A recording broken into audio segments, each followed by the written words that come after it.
got head coach Adia here. If you can just kind of hand up and I'll call on you since we have a lot of people here today. And yeah, we want to start with an opening statement from coach and then we'll do questions. Welcome. I'm really excited for the season to start. I can't believe it's already here. It feels like the summer went by really fast, but our players are working really hard. I think, they asked me at the Bread and Blue game, what do I think, what will this team, what's the word to describe the team? And I said gritty, and I think that was a really a good descriptive word because we're tough and we're working hard. There aren't any egos, and I think they really are accepting coaching and they want to get better, so that's been fun. So I feel like we're going to be a blue-collar, gritty, and I said it wouldn't always be pretty because it's not going to be pretty at first. We have a lot of new players, but I think the grittiness and the toughness is something that's going to stand out, and you guys will see. So I'm excited for this season. Short bench this year. Yeah. I mean, how are you planning for that? How are you facing the problems with depth? Yeah, so it's funny because when I had a really long bench, I was like, never, before the season, I was like, 15 players, this will be great for practice. At the end of the year, I was like, never again. I do not want 15 players. It is like, it's a lot to manage, and there's like 10 people miserable. But now I'm like on the other end, we're never happy, right? So now I'm like, we don't have enough players, it's hard to practice. But the really devastating thing for me in the beginning, or a month ago, was Montea. Montea's gone through so much, losing her mom last year and just like coming, here in December from high school when she would have probably been a McDonald's All-American. And then like for her to get hurt, she was like the one I was like, oh man. And she looked so good and she was going to play a lot this year, was going to have a really good role. But she's doing awesome rehabbing and I'm optimistic about having her for 4 more years. But that does leave us with a short bench. So I think as a coach, I have to make adjustments, and practice can't be as long and intense. We really have to use practice players, which we're starting to get. The process of getting them has been a little bit here. So hopefully they're coming in this week and just kind of manage us well because, we can't afford to have more injuries. But I've never had such a short bench, so, we're a team that presses a lot and stuff. The good thing is you probably won't see a lot of transfers because everybody's going to play. So there's a lot of good things. We probably won't lose 5 people. But yeah, I think that great opportunities. If I'm Skylar, if I'm Courtney, Isis, Asali, it's great opportunities for them because we need every single player right now. So in that sense, it'll be a good thing for them. Adia, can you give an example of that grittiness that you've seen? Yeah, like if you watch us, who brings some of that is Solly. Solly's really tough and physical and kind of like a brute, but then just athletic and just plays hard. I think it's a different level of sense of urgency, and she's more experienced, so she's a little bit older.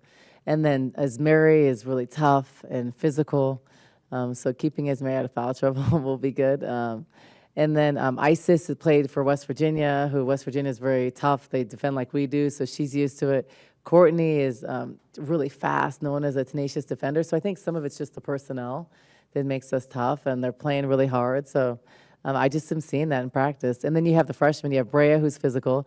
I'm telling you, Brea is the only post in America that wants to be a post. All the other 5s, they want to be 4s or 3s. And all the other 3s want to be 2s or 1s. And all the 4s want to be a 3-4. Brea wants to be a 5, and so I think that's what makes her special, unique, and she loves the physicalness inside, and she's tough. So it's exciting. What was the strategy in the off season for putting this team together? Because it sort of harkens back to some of your original teams, which everybody says reflects you as a player with the grittiness.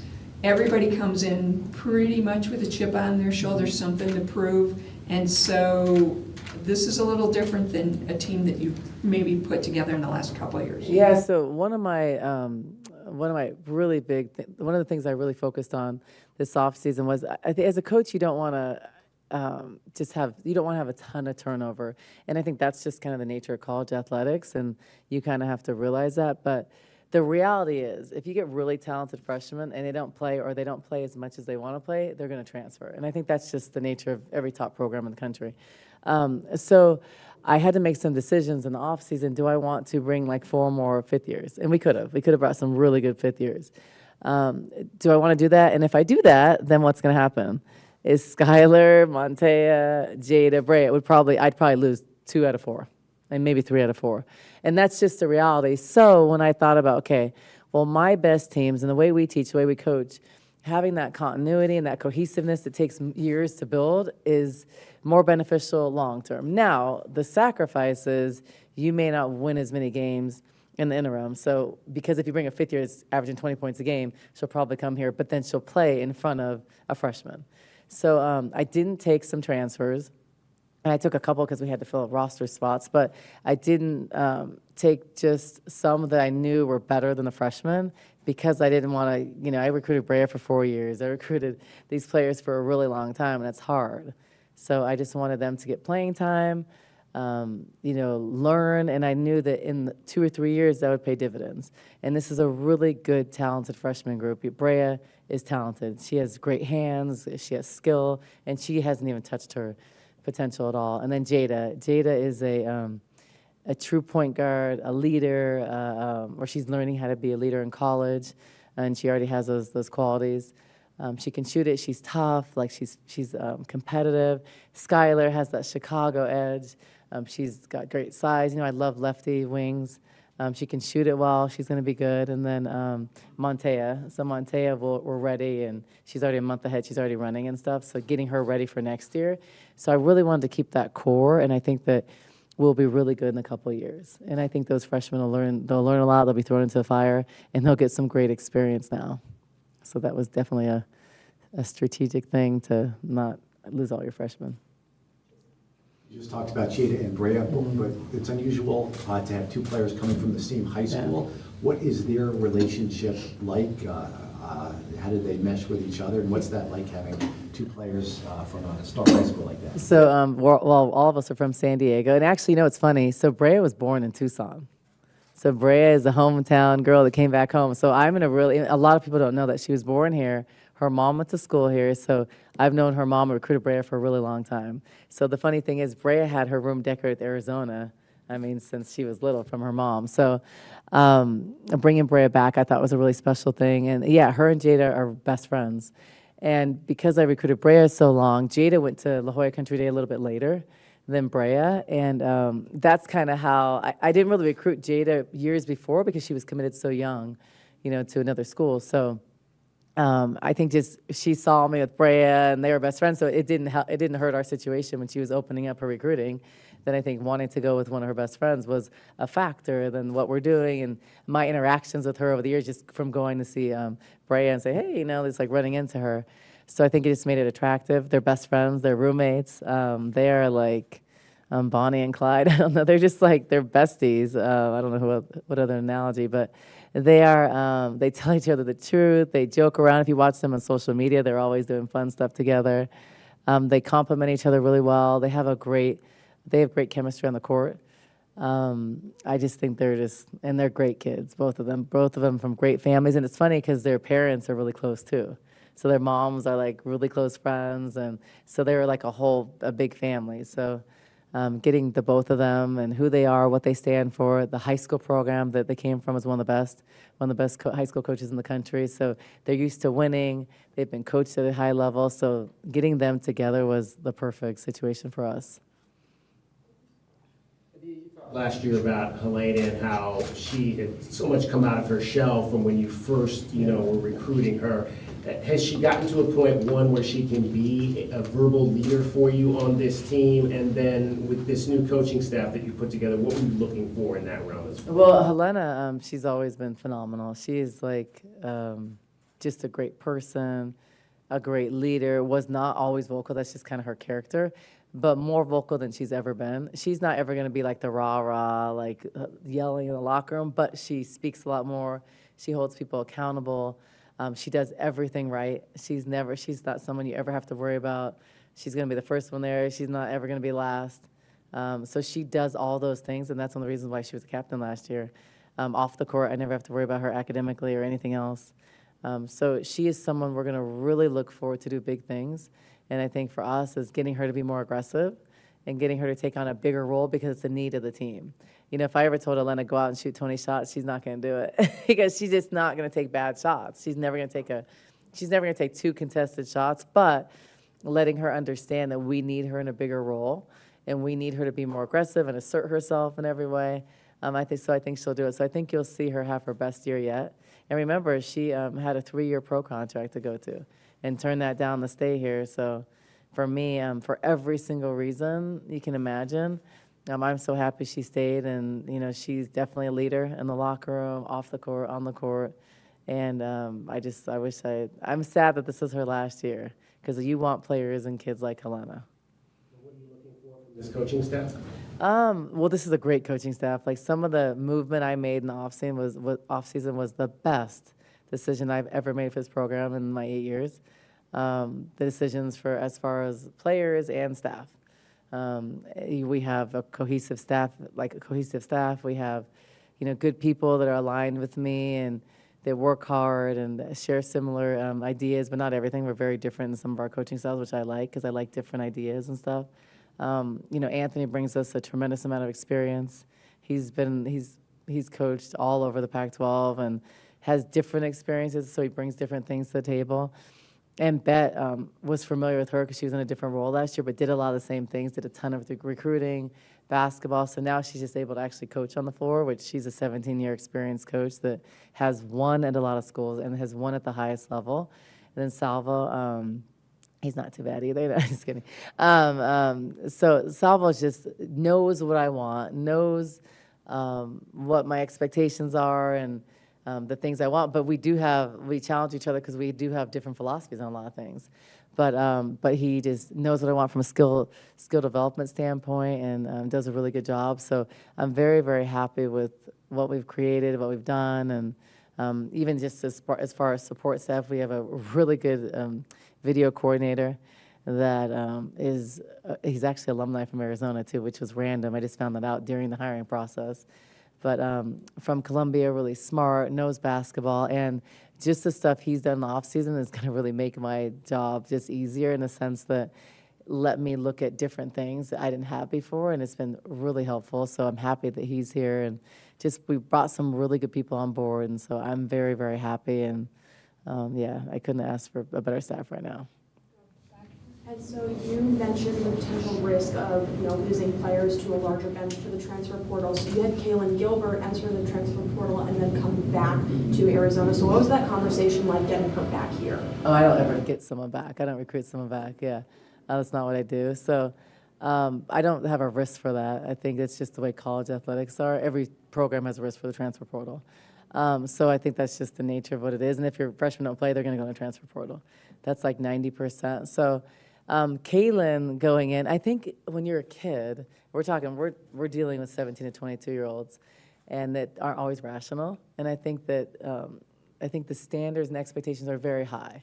So every person that enters, especially in a top program, they all want to play 30 minutes like you all do. That's why we're competitive. You want to play the most, you want to score the most, you want to be how it is in high school, and the reality is it's not like that.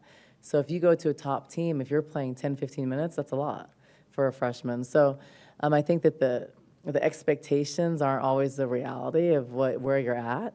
So, you know, Kaylin is a great kid. Kaylin and I have a really good relationship. But I'm the type of coach, it's like if you don't feel like you're 110% Arizona, then that's okay. I'm not mad.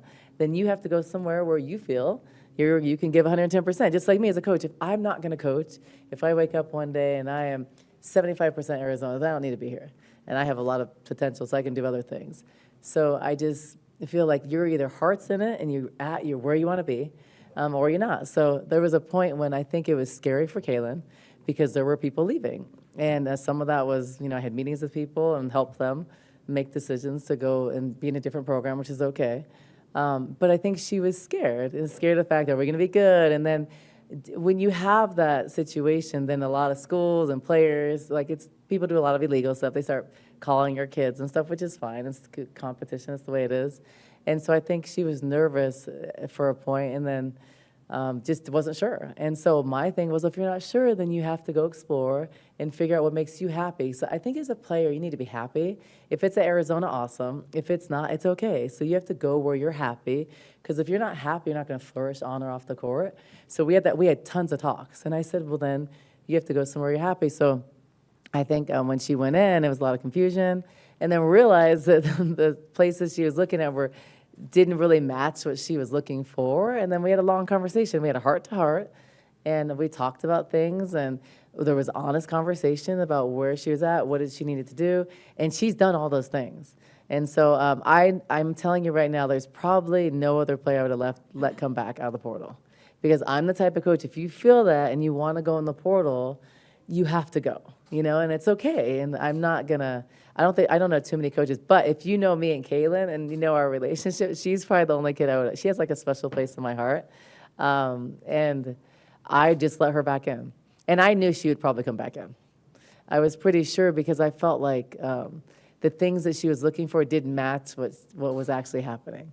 And I care about her, so. But what I'm proud of her for is that was a tough decision.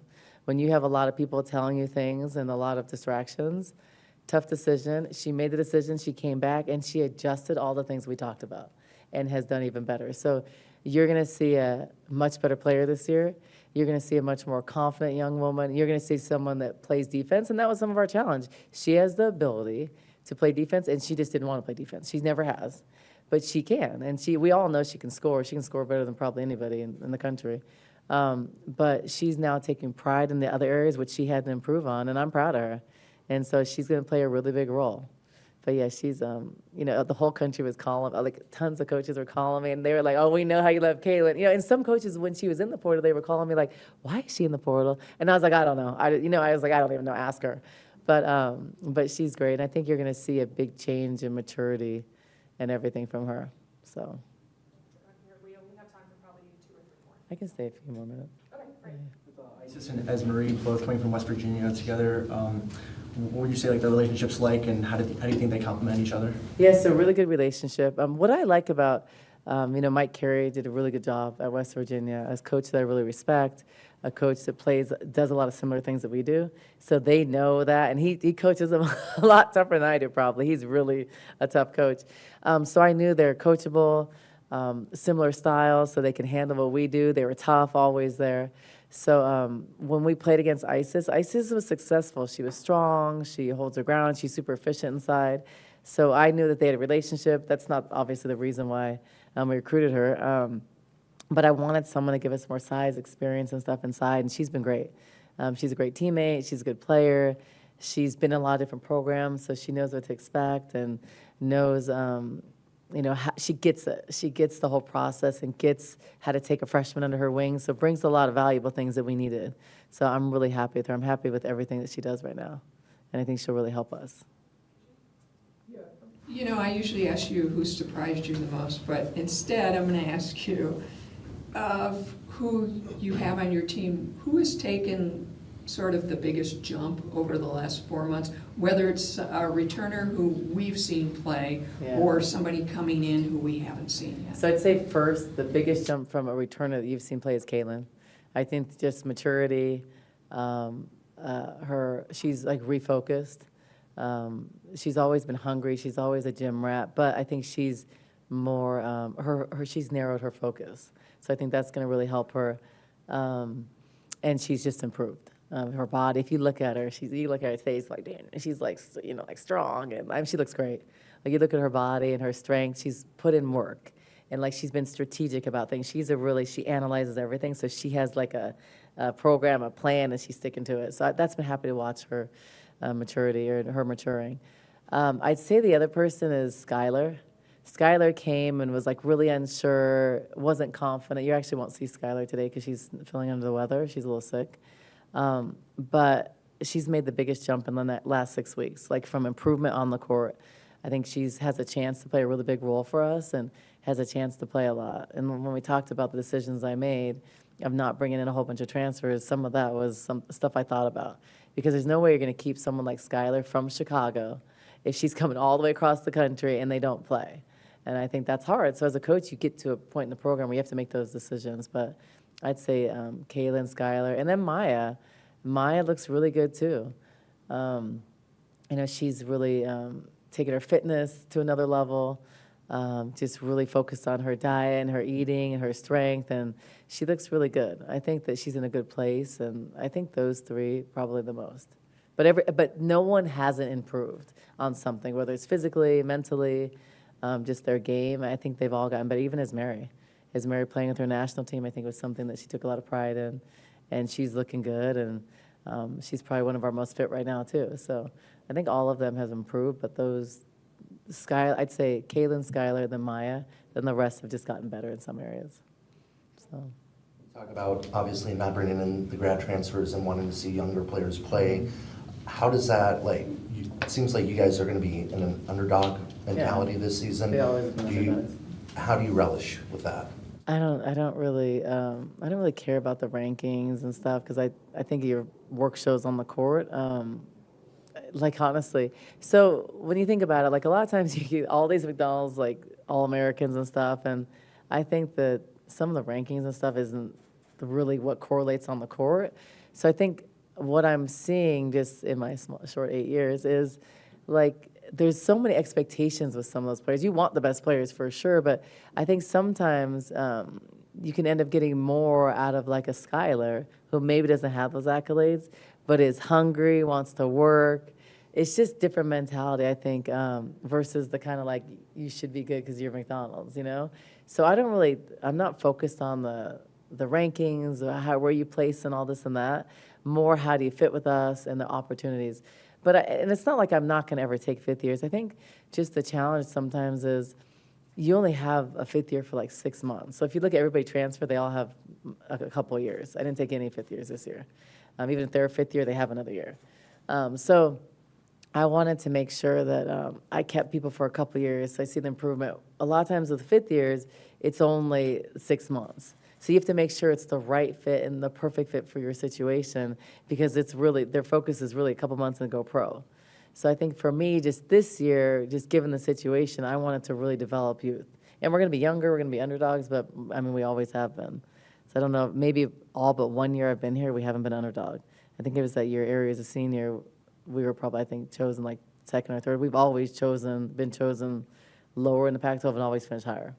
So I think for me, it's just, I don't care. Because I wouldn't be surprised if we're going to be top 25 after a month or two. And then kind of going off of the Pac-12, just it being the last year of the conference, your thoughts on that? Yeah, so I can't believe it's the last year. People talk about the Big 12. It's surreal to me. I think it's sad. I've obviously have I'm a Pac-12 person. I played in the Pac-10. I feel like the West Coast isn't the West Coast without a Pac-12 team or Pac-12 conference, and I think there will probably be one in the next few years, in my opinion. But I think that for me, it's also exciting to go to something different. It's exciting to have a different conference, play different teams. I think it's exciting for the community. They get to watch teams they haven't really seen, and I think that's going to be fun. And I'm not too sad about not being in a conference with Stanford anymore. I was like, oh, so sad. I know the ACC is probably darn. But better you guys than us. No, Tara just does such a great job. But I really respect Tara and what she's done at Stanford. So that would be probably a game I'd probably try to play every year. And I think we both love women's basketball and both do a lot for women in basketball. So I think we'd probably set something up to play every year, which would be good for our game. But I'm excited about the new challenges. Sad, obviously, it's the last year. Don't know what to expect. But it's funny because, our conference is really, really strong. So to have it probably one of the strongest it's been in years and then to dismantle is kind of, devastating. But it is what it is. I don't really get too caught up in who we're playing, how. I just am excited for something different, I guess. So I think it's going to be great. We'll do our last two, Kim. With Isis, Mm-hmm. I know she was injured for a while. Yeah. How did she come back last year, and do you see her completely 100%? Yeah, she's 100% for sure. I see her getting in the best shape she's been. She does a lot of little things, and she plays at her own pace, which is great. So we always talk about poise in the post. She has poise, and she's patient. So I like it, and I think that's because of her experience and stuff. She doesn't rush. She doesn't get rattled. She doesn't get moved too often, and she finishes well. So she's been really good for Brea and going against Brea. But yeah, she looks healthy, strong. She's in pretty good shape. She's getting in better shape. I think she's going to help us. But I like her. Her pace in the post. She just gathers herself. Takes her time. Doesn't run. And I like that. And not a lot of post players can do that because remember they don't want to post up. Everybody wants to play outside. But her and Brea like to be on the block. They like to finish, and I like that. And I feel like we haven't had that in a long time. So I'm excited about her. And she's familiar with a lot of things because of the way that West Virginia played. So a lot of things she's done and she's capable of doing and knows. It's really challenging in this program if you get players, let's say from the SEC, that never did, they never heads, they never trapped. It's hard for our system because if they're used to just staying in the key, that's not really how we play. So that's when I noticed there's challenges. But she's used to doing all that, so she's adapted really well. So obviously, you're going to play the freshmen this year. You have indicated that. You haven't necessarily gone down that path that much in recent years. Is there something about Jada and Brea that makes them stand out? Do they have certain traits that you're looking for that will put them in that position? Yes, Jada is a really good floor general. She has natural tendencies to lead. And she has a voice, and a lot of freshmen don't have a voice. They're usually shy, and they don't have the confidence to speak up. Jada has those things, and that's what you have to have as a point guard. She is smart. She's really good in pick and roll situations, and she can shoot it and score better than people give her credit for. So I think she's going to be a very good college point guard. And I think that some of it, she's been kind of overlooked because she's been like this big NIL icon since she was young. So I think a lot of times people would overlook her work ethic and her skill, and she actually is pretty skilled. She's not going to be the most athletic, but she's going to be smart, she's tough, she's competitive, and she can shoot it. And I think those things, when I think about good players that weren't the most athletic, I think of Kelsey Plum, who's one of the best guards in the country right now, in the world actually. On USA team, all-star in the WNBA, who I coached and was very similar, and actually from the same high school. So, and the same high school coach. So I think Jada is going to be great as a freshman, but she's only going to get better and better. And she's got a great duo and great chemistry with Brea. And that's like that 1 and that 5. That's when high school they were so successful at pick and roll situations. So she's going to do really well for us. And I'm excited. And Skylar, too. So Skylar is doing better than I even anticipated as a freshman. So they're going to get opportunities. Now, sometimes that might mean they'll make mistakes, but they're going to learn stuff. They're going to be thrown into the fire, which will pay dividends later. And it might cost us some games early, but I'm in it for the long haul, and hopefully they'll learn fast. And they're learning fast, a lot faster than I thought, because they're all smart. So it's not like someone struggles with concepts or, some players struggle with different things on the court. None of them do. They're all very smart players. So I think that their ability to absorb and learn, it's going to show. So I challenge you guys to watch them in the exhibition, and I want you to watch how they improve. And I think you'll see big jumps every month. So cool. Thanks, you guys.